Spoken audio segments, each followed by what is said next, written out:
कवि लेखक और हिंदी भाषा में पुरस्कार। बस इसके बाद ये खत्म हो जाएगा बच्चों। तो ये मैंने आपको दिखाया यूपी कांस्टेबल के ये टॉपिक्स नवीन सर कराएंगे। यहां तक 8 टॉपिक्स तक मैं आपके साथ रहूंगा, 9 से लेके आगे तक के नवीन सर कराएंगे। ठीक है बच्चों, तो आपको क्लैरिटी आ गई है किसको क्या पढ़ना है। दोनों टीचर्स से जिसका मन था तो हमने अपने बेस्ट चैप्टर्स ढूंढे और बच्चों हमने आपके सामने हाजिरी भर दी कि हम इन चैप्टर्स को आपके सामने लेकर के आ रहे हैं। तो आपने सिलेबस देख लिया बच्चों कि यूपी लेखपाल में क्या है, सिलेबस आउट हो ही चुका है। तो क्या पढ़ना है यूपी लेखपाल वालों को और क्या पढ़ना है यूपी पुलिस वालों को। और यूपी पुलिस वाले के 31 टॉपिक्स है ना, तो घबराना मत, 40 क्लास लगेंगी बस। 40 क्लास में आपका बिल्कुल उद्धार हो जाएगा बच्चों।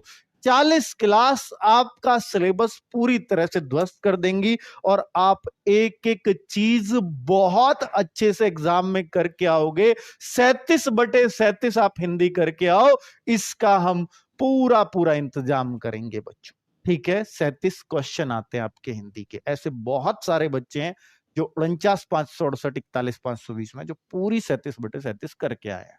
ठीक है बच्चों, चलिए। और इसमें सबसे अच्छी बात है कि लेखपाल में साहित्य का पार्ट 0 है। साहित्य है ही नहीं, लेखक पुरस्कार पढ़ना ही नहीं है। कितनी अच्छी बात है, इससे ही तो डरता है बच्चा। यहां है, यहां सिर्फ क्या, प्रसिद्ध कवि लेखक की प्रसिद्ध रचनाएं, प्रसिद्ध रचनाएं बच्चों, और हिंदी भाषा में पुरस्कार। ठीक है, तो प्रसिद्ध रचना और प्रसिद्ध कवियों की, तो इसलिए बहुत ज्यादा नहीं पढ़ना, सिर्फ प्रसिद्ध कवि और उनकी भी प्रसिद्ध रचनाएं। एक कवि ने 300 रचना करी है तो उनकी सिर्फ फेमस, सारी नहीं। तो ठीक है बच्चों, पूरा हमने आपका जिस तरह से हो सकता है उस तरह से सिलेबस डिवाइड किया है और बहुत अच्छे से किया है। सर मुझे बैच लेना है, कुछ बताइए। बेटा उस दिन से ही बता रहे हैं, अब यहां नहीं बताऊंगा। बैच लेना, आप हमें ढूंढो, हमारा नंबर ढूंढो, सब कुछ मिल जाएगा आपको। ठीक है बच्चों, हम ये चीज कंटिन्यू करने वाले हैं। ये बैच की पहली क्लास है, कोई डेमो नहीं है, ये बैच की पहली क्लास है जो मैं आपको दे रहा हूं बस, कि आप भी देख सको कि हम कितनी मेहनत से हर क्लास में पढ़ाएंगे। और बेटा यही एनर्जी आप हमारे बैच की लास्ट क्लास में भी देखो। ठीक है, चलिए। तो वर्णमाला क्या है बच्चों, जरा ध्यान से देखना कि ये टॉपिक कितना इंपॉर्टेंस रखता है आपके लिए। तो बच्चों आप ये जानते होंगे वर्णों का व्यवस्थित क्रम। व्यवस्थित, बेटा व्यवस्थित गलत लिख दिया है, छूट गए यहां। वर्णों का व्यवस्थित क्रम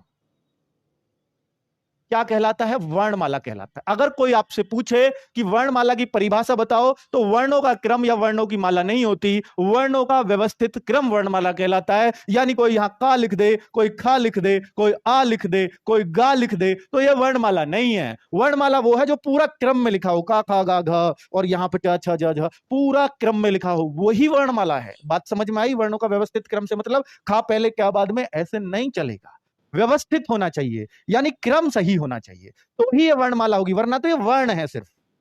अब बच्चों वर्ण को हम क्या कहते हैं, वर्ण का दूसरा नाम आप सुनते होंगे, वर्ण का दूसरा नाम होता है अक्षर।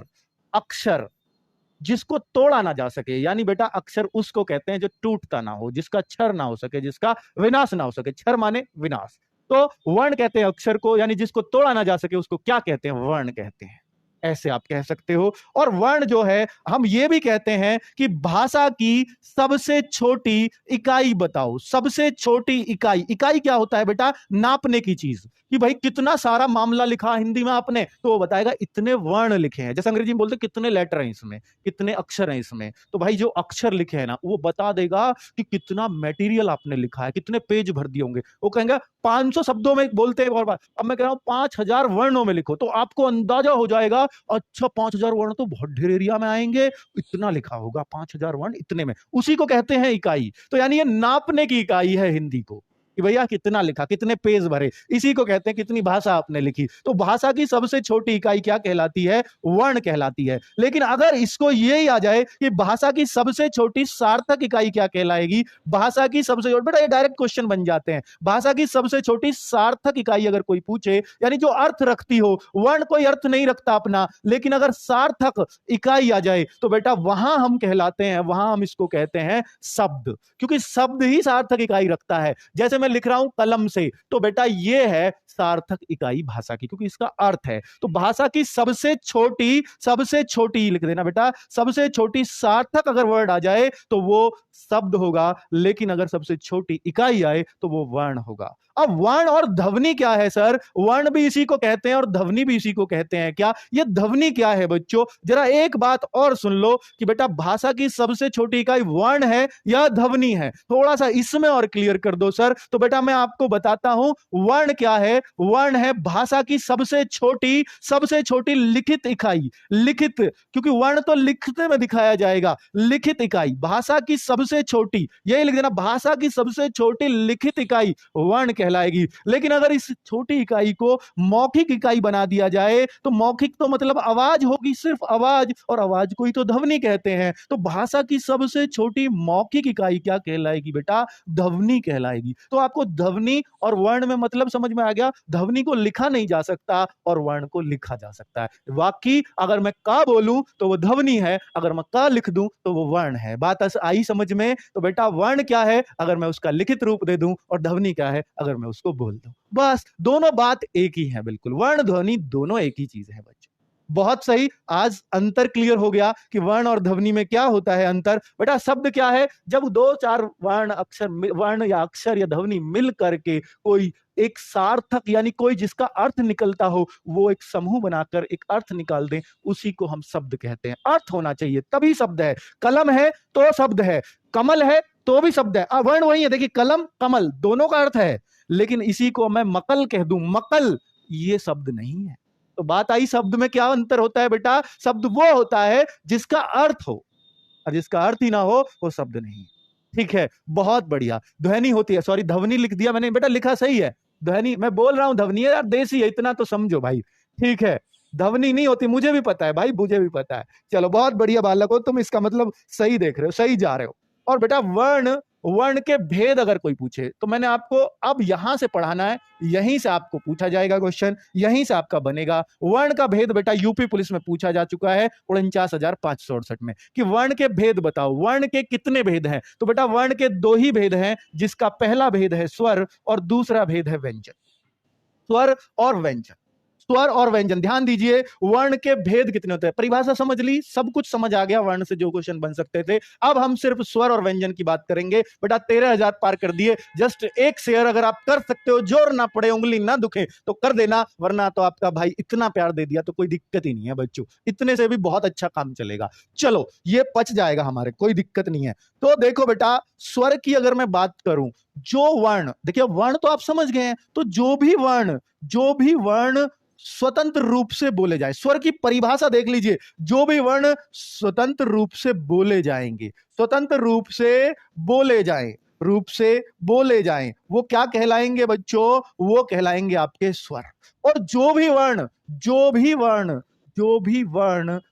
वर्ण स्वरों की सहायता से बोले जाएं, स्वरों की सहायता कैसे होती है सर? अभी बताऊंगा बच्चों। सहायता से बोले जाएं उन्हें हम क्या कहते हैं? व्यंजन कहते हैं। बात समझ में आई बच्चों? अंग्रेजी के वॉवेल हैं और ये अंग्रेजी के कॉन्सोनेंट हैं। जो भी वर्ण स्वतंत्र रूप से बोले जाएंगे वो क्या कहलाएंगे? स्वर। वर्ण के कितने भेद हैं? आप कहोगे 2 भेद हैं। यही क्वेश्चन पूछा था, कितने भेद हैं? तो आप कहोगे 2। क्या? स्वर और व्यंजन। स्वर क्या होते हैं? जो भी वर्ण स्वतंत्र रूप से बोले जाए, और व्यंजन क्या होते हैं? जो भी वर्ण स्वरों की सहायता से, यानी इनकी सहायता उसमें जरूर होगी, इनमें कोई सहायता की जरूरत नहीं है। अभी सारी चीजें बच्चे हम बहुत विस्तार से सीखेंगे। मैं आपको बताता हूं कैसे ये सहायता से बोलते हैं। जैसे कि ये है व्यंजन, जैसे ये है एक व्यंजन, जैसे मैं और एक व्यंजन लिख दूं, जैसे मैं और एक व्यंजन लिख दूं, ये जो सारे व्यंजन है ना बच्चों, इसको हम बोलते हैं कै।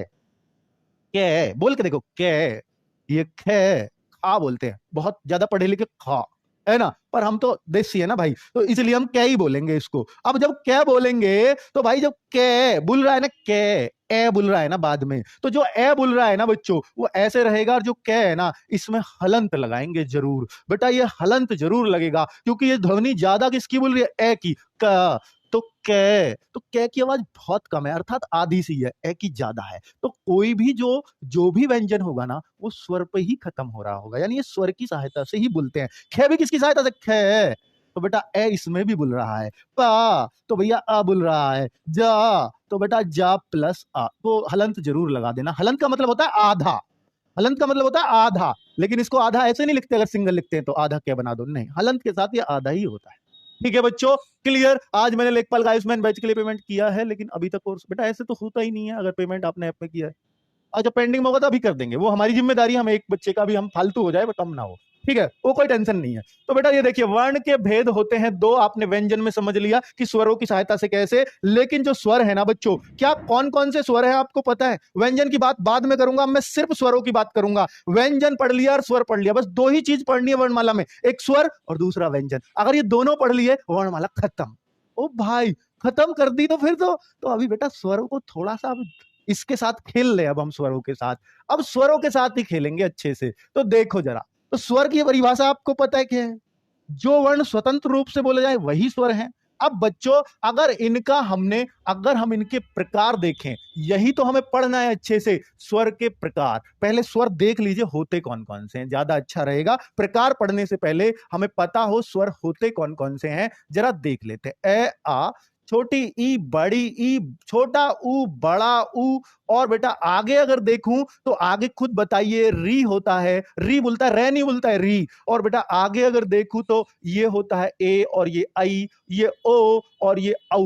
और बेटा अब जो ना, पहले जब हम पढ़े रहे तो आगे अंग और अह भी लिखा रहता था, लेकिन आजकल क्या है, ये अलग लिखे रहते हैं। आजकल उन्हें भी ज्ञान हो गया है, भैया बच्चों को अलग पढ़ाना शुरू करो, नहीं ये यूपी पुलिस की तैयारी करेंगे तो मिला देंगे। ठीक है, तो कुल मिलाकर के बच्चों ये दो चीज बिल्कुल अलग रखिए। तो अगर मैं देखूं तो स्वर टोटल कितने हुए, जरा गिनती कर दो बच्चों। तो स्वरों की संख्या कितनी होती है, कोई आपसे पूछे स्वरों की संख्या कितनी होती है, तो आप कहेंगे सर स्वरों की जो संख्या है ना वो 11 हो गई। लेकिन बच्चों ये लिखने के आधार पर है, ये लिखे ही तो है, लिखने के आधार पर, लिखने के आधार पर स्वरों की संख्या। फिर दूसरा आधार कौन सा होता है सर? बेटा उच्चारण, यानी बोलने के आधार पर, उच्चारण के आधार पर स्वर कितने होते हैं सर, वो भी बता दो फिर। तो उच्चारण के आधार पर जो स्वरों की संख्या है ना बेटा वो 10 होती है। क्यों सर, कौन सा ऐसा है जो उच्चारण के आधार पर नहीं है? तो बेटा वो ये है, क्योंकि ये रे रे बुल के रे तो हम इसको समझ जाते हैं, अच्छा ये वाला है, बोलने में तो ये भी ऐसा ही है, ये भी ऐसा ही है, पर ये तो व्यंजन में आएगा बच्चा। ये किस में आएगा? ये तो व्यंजन में आएगा। ओहो हो, ये तो व्यंजन में आएगा। अब आई बात समझ में, तो इसका मतलब ये भी व्यंजन की तरह ही बोल गया। तो बोलने के आधार पर यानी उच्चारण के आधार पर इसको नहीं रखते, इसलिए हम उच्चारण के आधार पर 10 कहते हैं। 10 कौन से आप देख सकते हो बच्चों, 10 कौन से आप देख सकते हो, बहुत ही बढ़िया। और बच्चों अगर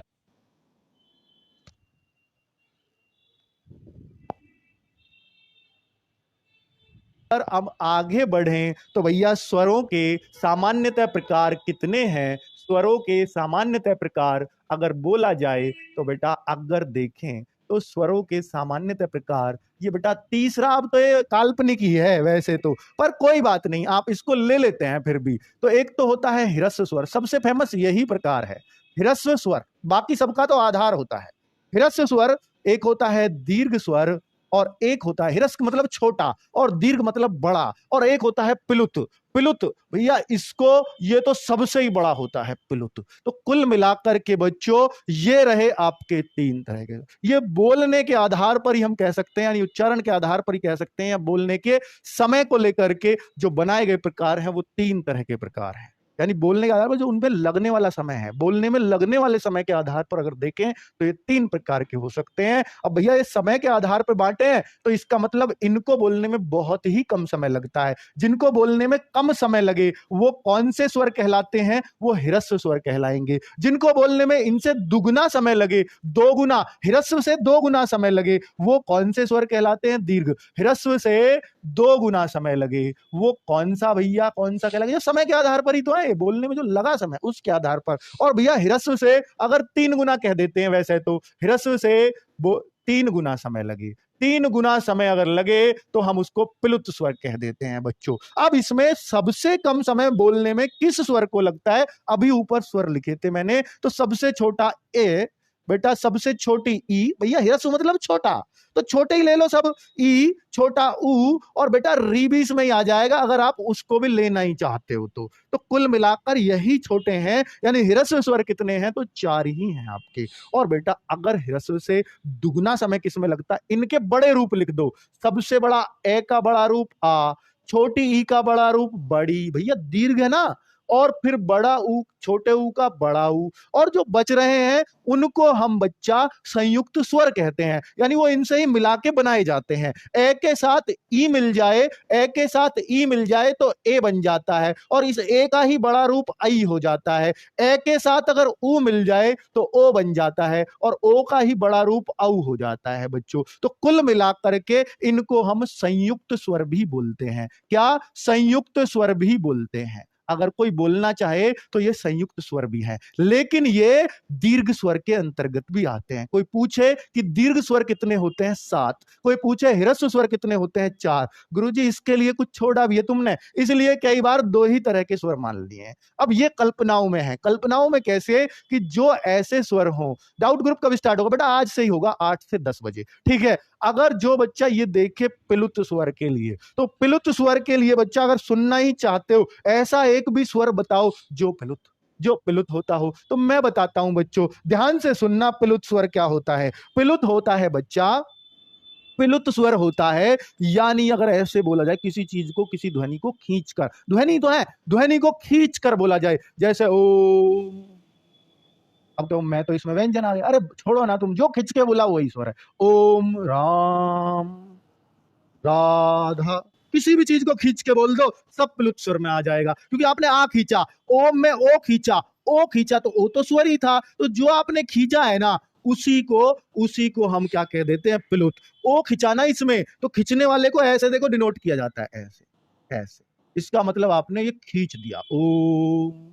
और बेटा राम को अगर खींचना, रा, आ का डंडा ही तो खींचा, तो इसके बाद आ का डंडा खींचते जा रहे हो, राम। राधा में खींचना, राधा, तो आ के डंडे को, ये कहलाते हैं प्लुत स्वर।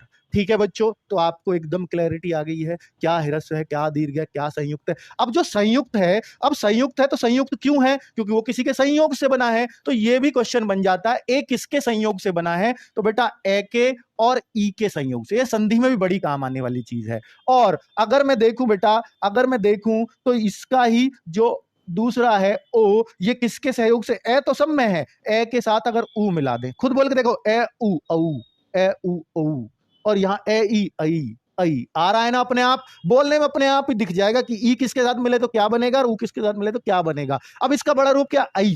अब जब आई बनेगा तो ए तो यहां भी रहेगा, लेकिन ये ए के साथ ये मिल जाएगा, तो इसका बड़ा रूप बन जाएगा, ये बन गया।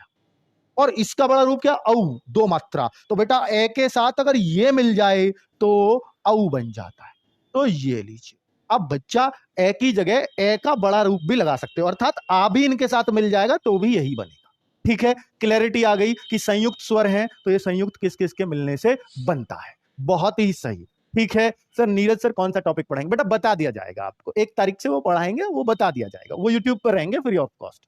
नवीन सर लिखित आधार पर स्वरों की संख्या, बेटा लिखित आधार पर मैं अभी आपको बता देता हूं। हाँ, जो मैं आपको बोलूं, देखिए यहां पर अगर मैं बोलता हूं कि इनको किसी भी रूप में बेटा स्वर नहीं कहा जा सकता, ये मैं छोड़ गया, पता नहीं क्यों रह गए थोड़ा सा जल्दबाजी में। अयोग गवाह इनको बोलते हैं, दोनों को। अयोग गवाह में इनका नाम है अनुस्वार, और बेटा इसका नाम है विसर्ग, इसका नाम है विसर्ग।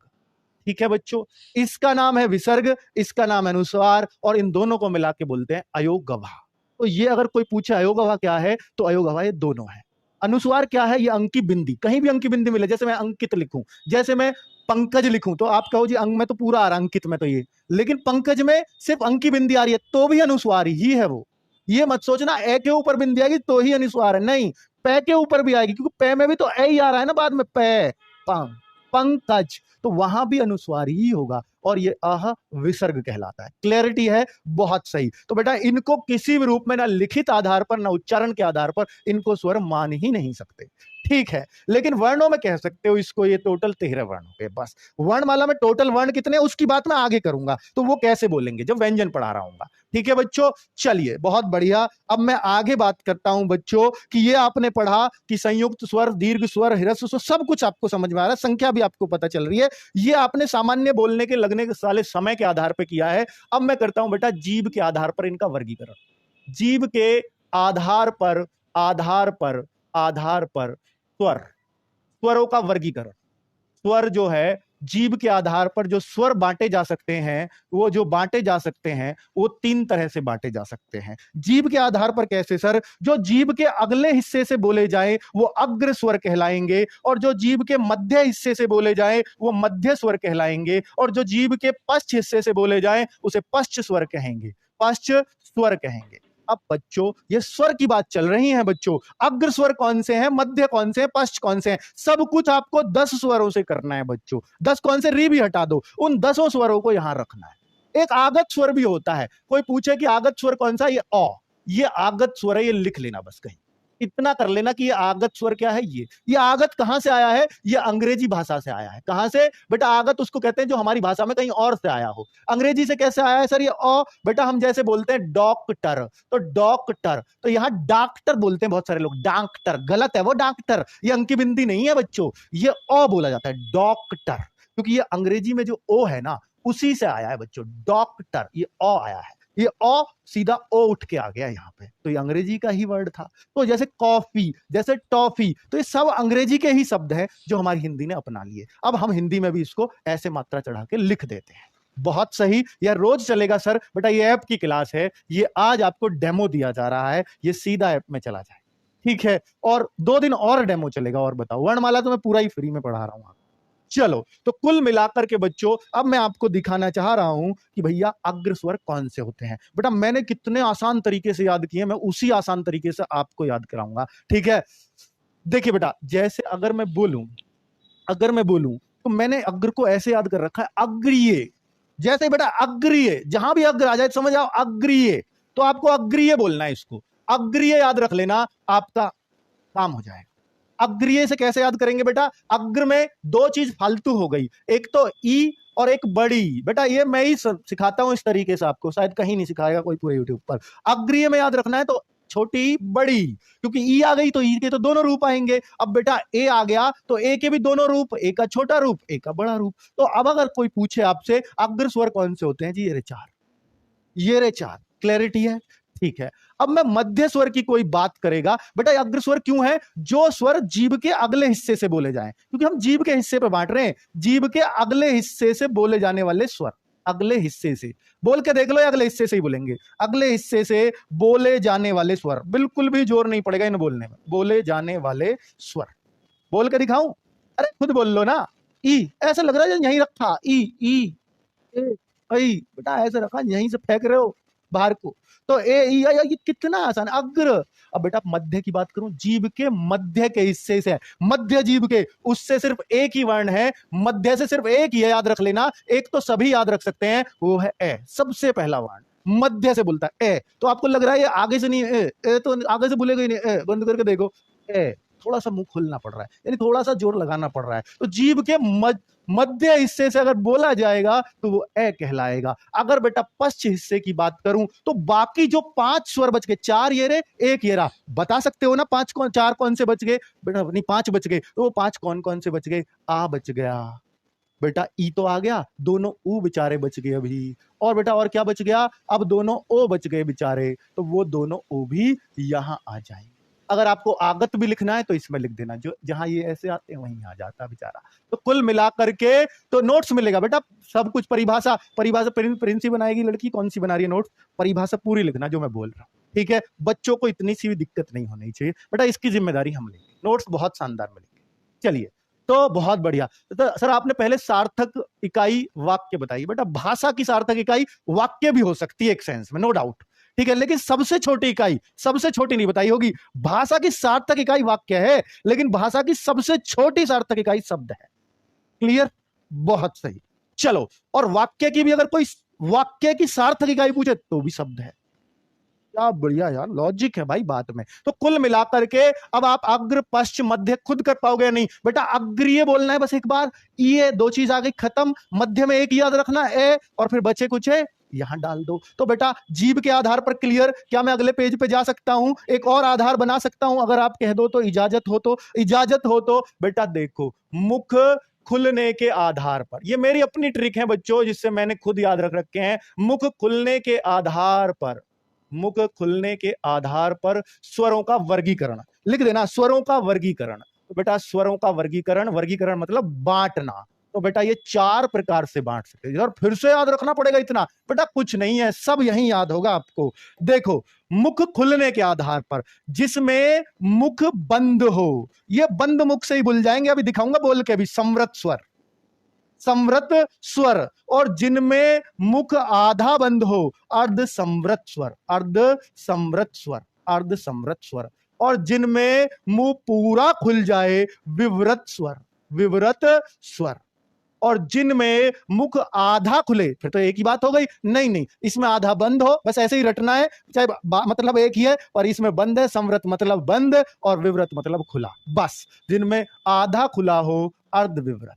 तो बेटा मुख खुलने के आधार पर और बंद होने के आधार पर ये वर्गीकरण है। तो कुल मिलाकर के ये 4 तरह के हो गए। अब इनमें अगर मैं बांटूं, समृत को मैंने कैसे तोड़ रखा है बच्चों, समृत, समृत मैंने बहुत सोचा, मैंने देखा अरे समृत में तो सुई से याद कर लेता हूं मैं इसको, समृत मतलब सुई, और भाई सुई तो सुई से समृत, और जो इसमें 2 चीज आ गई ऊ और ई, तो ऊ छोटा भी, ऊ बड़ा भी, ई छोटा भी, ई बड़ा भी, समृत को सुई कर लो आप, फिर आपका काम हो जाएगा, समृत स्वर, आपका नहीं मतलब इसका काम हो जाएगा। तो बेटा री, तो बेटा एक व्यंजन में 10 को बांट रहा हूं, बस 10 को ही बांटना है आपको इनमें। चलिए अगर मैं आगे अर्ध समृत की बात करूं, क्योंकि उच्चारण के आधार पर 10 है, री तो एक व्यंजन का प्रकार है, ठीक है। चलिए ये वाला जो री है, बस इतना जान लो कि ये री कहां यूज होता है, अगर किसी हम शब्द में देखें तो जहां भी ये वाली मात्रा मिलेगी ना आपको, कृपा, ये वाली जो मात्रा है, ये वाली इसी री की मात्रा, क्योंकि स्वरों की क्या चढ़ती है, मात्राएं, कोई भी स्वर सबकी क्या होती है, मात्राएं। तो इस री की क्या चढ़ रही है, मात्राएं, क्योंकि इसकी मात्रा चढ़ती है इसलिए इसको किस में रख दिया, स्वरों में, ठीक है, क्योंकि जिनकी मात्राएं चढ़ती है वही तो स्वर है।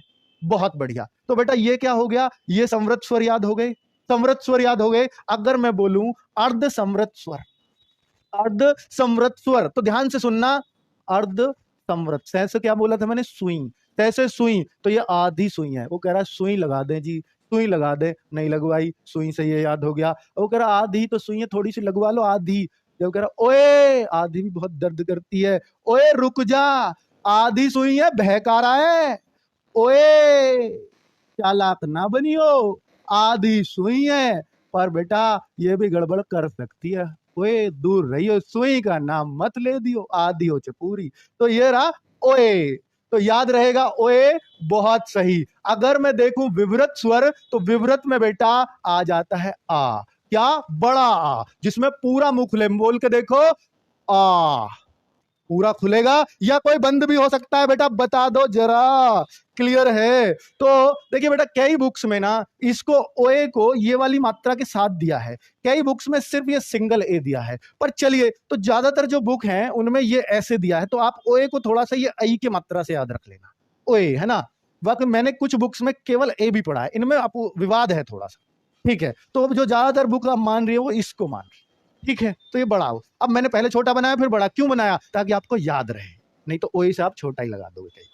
बहुत बढ़िया। अगर मैं देखूं बेटा, अब जो बच गया माल, 4 2 6 और 1 7, 3 बच गए, तीनों को डाल दो इस कोने में। कौन कौन से बच गए जी, ए भी बच गया अभी तो सर, ई आ गए दोनों, ऊ आ गए दोनों, ओ, अब ओ का बड़ा रूप बच गया, डबल ओ वाला औ, और ये आई का छोटा रूप बच गया, क्या, ए। अगर इसको यहां लोगे तो, अगर ए लोगे तो फिर यहां आई आ जाएगा। तो कुल मिलाकर के क्या आपको ये भी याद हो गया, मुख खुलने के आधार पर। अब अर्ध समृत, समृत, विवृत, बेटा विवृत में बस एक, जिसमें पूरा मुंह खुले, पूरा मुंह एक में ही खुलेगा बोलने में, आ खुल रहा है ना पूरा। और समृत स्वर में बेटा जिनमें मुंह बंद हो, तो बोल के देखो, ऊ, मुंह बंद है, ऊ, ई, दांत भींच के बोल दो, कैसे यूं ही बोलेगा एकदम बंद से, और ये आधा ही मुंह खुलेगा, और इसमें पूरा खुलेगा, इसमें आधा बंद, सॉरी, और इसमें आधा खुलेगा। क्लियर, बहुत सही। तो आपने ये टाइप भी इसमें भी झंडे गाड़ लिए हैं बच्चों। अगर मैं और एक टाइप पर चलूं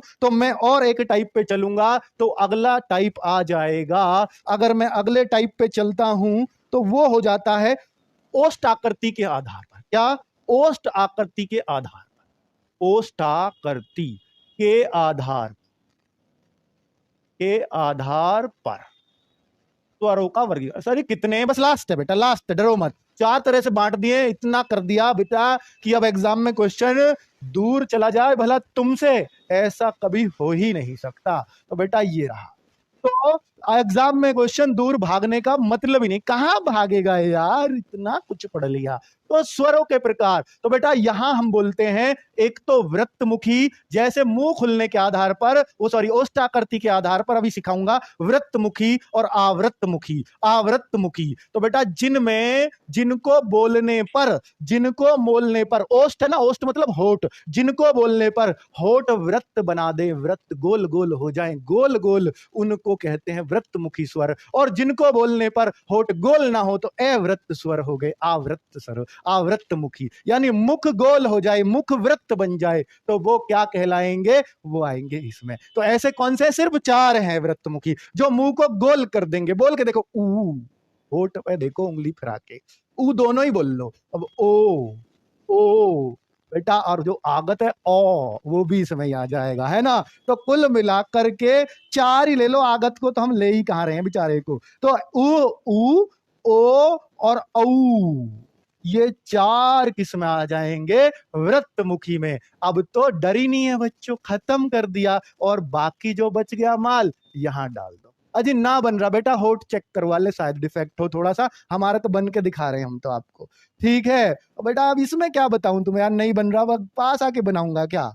ई और फिर क्या बन जाता है बच्चों? ए आई। कोई और भी रह गया क्या? भूला बिछड़ा, 3 3 3 6 और 4 10 बेटा हो गए, पूरे हो गए। तो कुल मिलाकर के हमने देखा स्वरों के सारे प्रकारों को बच्चों बिल्कुल जड़ से खत्म कर दिया। अब तो स्वरों में आपको नहीं घूमना है कहीं भी। स्वरों से जो आधारित क्वेश्चन होगा, मुझे नहीं लगता अब आप छोड़ेंगे बच्चों। अब मैं व्यंजनों की बात करूंगा, क्योंकि वर्ण 2 प्रकार के थे, एक स्वर हमने पढ़ डाला। अब हम व्यंजन पे चलते हैं बच्चों, और व्यंजन क्या है जरा सीखते हैं। व्यंजन क्या है? जो भी वर्ण, बेटा व्यंजन पे आते हैं, स्वर खत्म, व्यंजन पे चलते हैं। बहुत बढ़िया। अब देखो, हाँ, कोई और दिक्कत नहीं, बस अ और आहा, वो तो बेटा मैंने पहले बता दिया, अंग और आहा वो अयोगवाह हैं, और उनसे ज्यादा क्वेश्चन आता ही नहीं है। तो कुल मिलाकर के बच्चों अंग और आहा वो सिर्फ अयोगवाह हैं, एक उनमें अनुस्वार है, एक उनमें विसर्ग है। इतना जान लिया, खत्म कर दी उनकी कहानी। इसके अलावा उनके बारे में कुछ नहीं जानना। अब बस उनका यूज होगा, उच्चारण स्थान सिखाऊंगा जब, ठीक है, तो उनका यूज होगा। तो बेटा मैं व्यंजन में आपको थोड़ा सा और बताने वाला हूं। व्यंजन में बेटा, व्यंजन में, हाँ चलो जाति के आधार पर और स्वरों को बंटवार, वैसे वो इतना इंपॉर्टेंट नहीं है, पर अगर आप कह ही रहे हो सर जाति के आधार पर और बांट दो, तुम ज्यादा पढ़े लिखे हो, क्या करें यार तुम, मतलब कुछ भी।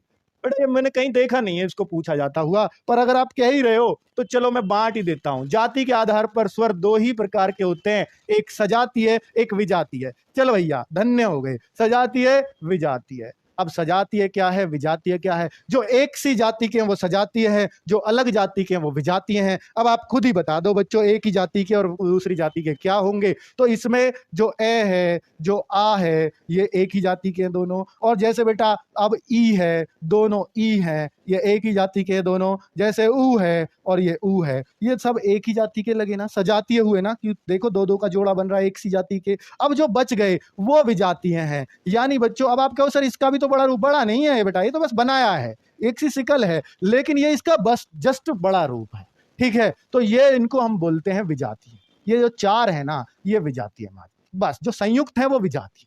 खत्म कर दी, क्योंकि ये 2 अलग अलग व्यंजनों से बने हैं। देखो कैसे, क्यों बोल रहा हूं विजातीय, ए प्लस ई 2 अलग अलग से बन रहे हैं, लेकिन ये जो है, ये जो बन रहा है ए प्लस ए, ई प्लस ई, इनसे ही बन रहा है, इसको डबल करने से बन रहा है, ये इसको डबल करने से नहीं है। ये ए के साथ ई और ये ए के साथ ये मिलेगा तब बनेगा, डबल करने से नया, इसलिए विजातीय। क्लियर? बहुत बढ़िया। चलो हवा, मुख और नाक के आधार, बेटा हवा, मुख और नाक के आधार पर वो व्यंजन है, मिक्स मत करो, स्वरित नहीं होते, ठीक है। मिक्स मत करो, नहीं तो रल के यहीं रह जाओगे जैसे अब तक रहे हो। अब आ जाओ व्यंजन। व्यंजन क्या होता है बेटा? व्यंजन होता है, अब मैं व्यंजन पे आऊंगा तब बताऊंगा वो सारी। बहुत बढ़िया बेटा, बता दिया अब तो जाति के आधार पे, बहुत बढ़िया। अब देखिए बेटा, यहां पर अगर मैं व्यंजन की बात करता हूं तो व्यंजन कितने प्रकार के, व्यंजन तो प्रकार तो अपने आप में बहुत सारे मिलेंगे, पर मैं आपको ये समझा देता हूं पहले इसकी परिभाषा क्या है। जो वर्ण, बेटा ऊपर ही बता दिया, जो वर्ण स्वरों की सहायता से बोले जाएं, स्वरों की सहायता से बोले जाएं, सहायता चाहिए इन्हें, अपना कोई नहीं है, बोले जाएं, वो क्या कहलाते हैं, व्यंजन कहलाते हैं। अब व्यंजन को बेटा लिखने का तरीका देख लो, व्यंजन को लिखने का तरीका देख लो और सीख लो बेटा, बहुत काम आएगा ये सबको सीखना। थोड़ा ज्यादा चमके इसलिए व्हाइट से लिखूंगा। ये देखो, का, खा, गा, घा, और ये रहा अंगा, अंगा बोलते हैं इसको। अब आगे देखिए, इसको बोलते हैं पूरा कै वर्ग, का वर्ग। इसको हम ऐसे याद रख सकते हैं, का, देखिए बेटा इसको थोड़ा याद रखने का, वरना तो आप भूलते रहोगे। जिनको नहीं आता लिखना वो ऐसे लिख लें पहले, कचट तप, याद रख लो, कचट तप।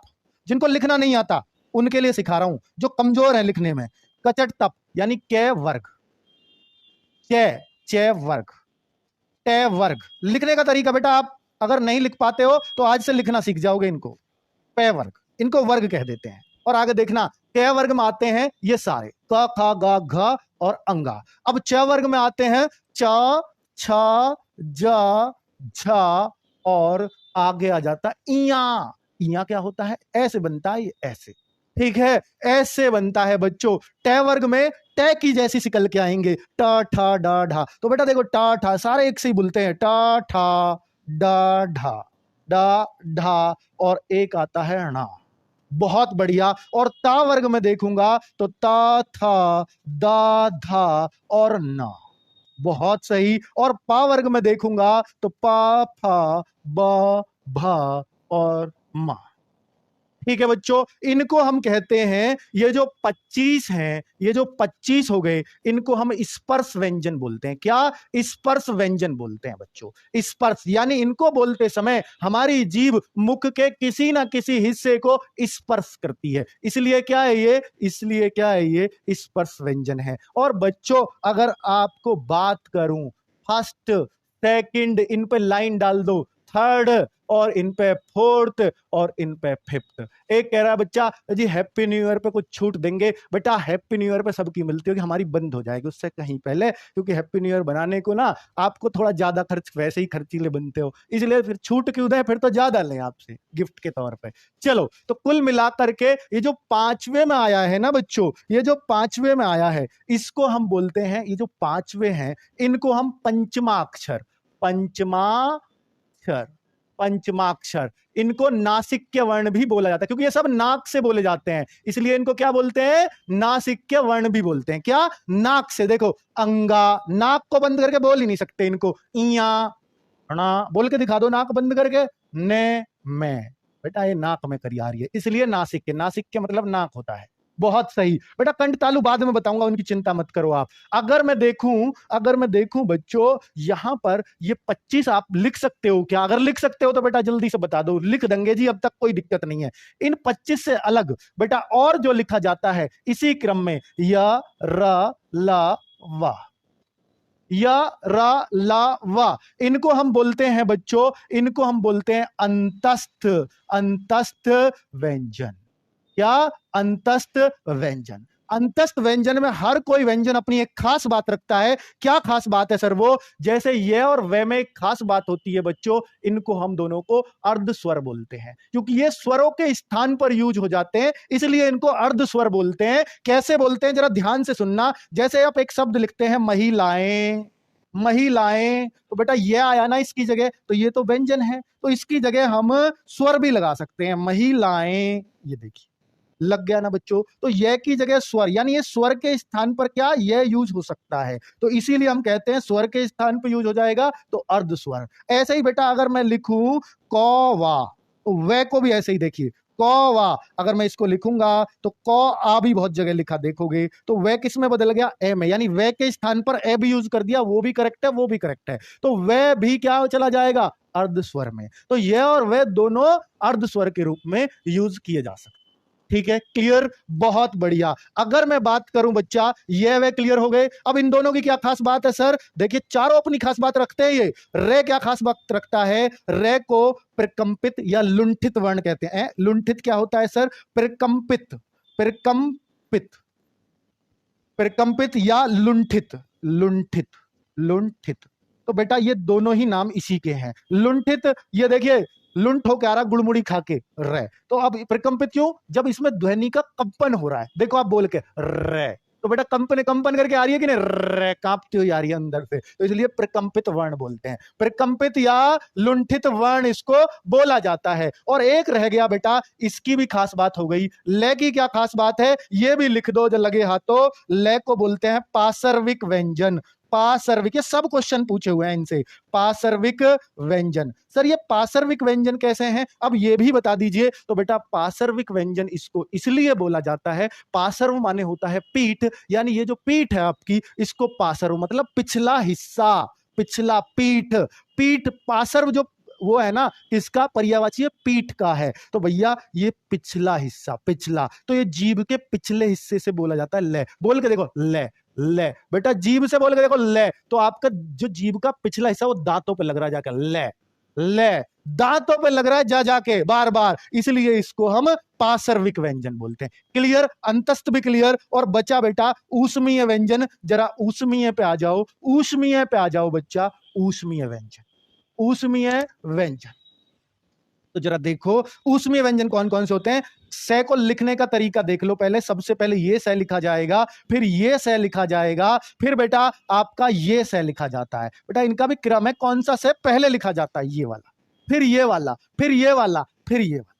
क्यों ऐसा पहले लिखा जाता है? इसका कारण कल बताऊंगा, जब उच्चारण स्थान आपको क्लास में रटवाऊंगा। ठीक है बच्चों? तो अब अगर मैं बोलूं सा सा सा सा और हा, इनको ऊष्मीय या इसको संघर्ती भी बोला जाता है। संघर्ती व्यंजन कौन से हैं? संघर्ती भी इन्हीं को ही बोलते हैं।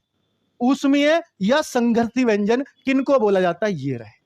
अब बच्चों ये संघर्षी या ऊष्मीय क्यों है? क्योंकि ये अंदर संघर्ष करके आते हैं, संघर्ष लड़के आते हैं क्या किसी से? हाँ ऐसे ही बात है। लड़के आएंगे तो बाहर होकर क्या करेंगे? गर्म होंगे। भैया अंदर किसी से संघर्ष होगा, लड़ाई बाजेगी, तो बाहर आके गर्म ही तो होंगे, गर्म ही तो होंगे। लड़ाई करके कोई ठंडा तो आएगा नहीं। अब लड़ाई करके गर्म आएगा, इसलिए तो ऊष्मीय नाम है इनका, इसलिए तो ऊष्मा दे रहे हैं। अब आप है को बोल के देखो, है तो गर्म हवा निकलेगी। लड़के आ रहा है बेचारा, संघर्ष करके आ रहा है, तभी घिसट मार मार के उसको गर्म कर दिया गया। बेटा श इनको भी बोल के देखोगे थोड़ा तरीका से, तो हम कह देंगे कि ये भी बेचारे संघर्ष करके गर्म होके आ रहे हैं बाहर।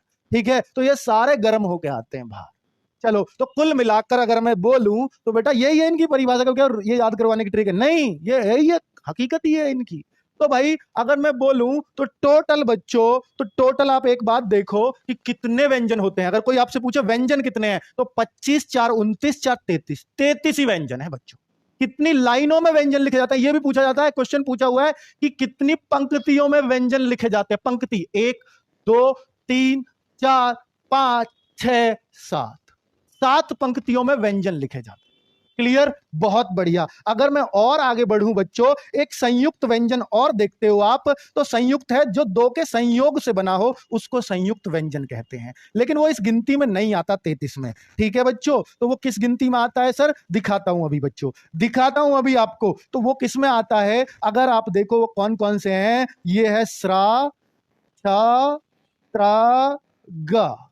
ये 4 संयुक्त व्यंजन बोले जाते हैं। क्यों ये संयुक्त है? क्या ये 2 से मिलके बने हैं? जी हाँ, ये 2 से मिलके बने हैं, इसलिए इनको संयुक्त बोलते हैं। ये किस किस से मिलके बना है? पहला आधा होगा, याद रखना, दूसरा पूरा होगा। पहला आधा होगा सब में। 6 जो है किस किस से मिलके बना है? का आधा और सा पूरा, ये वाला से होता है। और त्रा में तय पहले बोल रहा है, रा बाद में, तो ता आधा और र पूरा। बेटा आधा है तो हलंत है। और ग में बेटा ग में ज है, ज, तो ज है ये, और इसको जय और इया होता है पूरा। तो कुल मिलाकर संयुक्त व्यंजन पूछा जाता है कई बार कि ये किस किस के संयोग से बना है। तो ये रहा। पीडीएफ कहां मिलेगा बेटा? एप्लीकेशन में मिलेगा, रोजगार विद अंकित एप्लीकेशन है उसमें मिलेगा। जो फ्री वाले हैं उनको ये फ्री में मिल जाएगी इस क्लास की, है ना, क्योंकि ये डेमो है। इसकी आपको एप्लीकेशन है रोजगार विद अंकित, उसमें मिलेगी बच्चों। तो संयुक्त व्यंजन आपने सीख लिया बच्चों। संयुक्त क्यों है? क्योंकि ये संयोग से बने हैं। अब बच्चों टोटल हमने एक चीज और देखी थी, डे और ढे जो बच्चों है आया है ना, ये जो डे और ढे है ना, तो डे और ढे आपने कभी कभी ऐसा भी लिखा देखा होगा, ड और ढे का भी ये रूप कभी कभी ऐसा लिखा देखा होगा। इसको हम बच्चों, इसको हम बोलते हैं उत्क्षिप्त व्यंजन। उत्क्षिप्त व्यंजन, उत्क्षिप्त व्यंजन। इनकी क्या खास बात है सर? इनकी खास बात यह है कि इनसे कोई भी वर्ण शुरू नहीं हो सकता। ऐसे पूछा जाता है किन व्यंजनों से कोई भी वर्ण कभी शुरू ही नहीं हो सकता? कभी नहीं। तो इनसे कभी भी कोई वर्ण शुरू ही नहीं हो सकता।